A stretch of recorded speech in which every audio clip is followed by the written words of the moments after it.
സൗദിയിലെ സ്വകാര്യ മേഖലയിലെ ജീവനക്കാർക്ക് കൂടുതൽ ആനുകൂല്യങ്ങൾ ലഭ്യമാകും. പുതിയ നിയമ ഭേദഗതി നാളെ മുതൽ നിലവിൽ. പുതിയ ഭേദഗതി പ്രകാരം പ്രസവാവധിയിലടക്കം ജീവനക്കാർക്ക് ആനുകൂല്യം ലഭിക്കും. നാളെ മുതലായിരിക്കും പുതിയ നിയമ ഭേദഗതികൾ നിലവിൽ വരിക. സ്വകാര്യ മേഖലയിലെ ജീവനക്കാർക്ക് കൂടുതൽ ആനുകൂല്യങ്ങൾ ഉറപ്പുവരുത്തുന്നതിന്റെ ഭാഗമായാണ് നടപടി. സഹോദരന്റെയോ സഹോദരിയുടെയോ മരണവുമായി ബന്ധപ്പെട്ട് വേതനത്തോടെയുള്ള 3 ദിവസത്തെ അവധി ലഭിക്കും.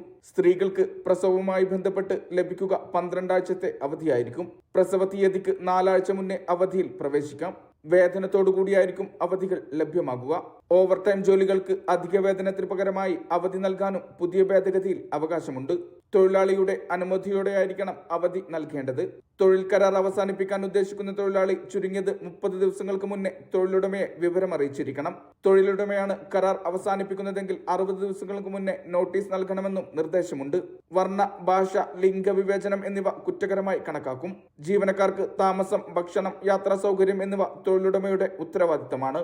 ഭേദഗതി പ്രകാരം പ്രൊബേഷൻ കാലം 180 ദിവസമായിരിക്കും. കാലാവധിക്ക് ശേഷം കരാർ അവസാനിപ്പിക്കാൻ ഇരു കൂട്ടർക്കും അവകാശമുണ്ടെന്നും പുതിയ ഭേദഗതി സൂചിപ്പിക്കുന്നു.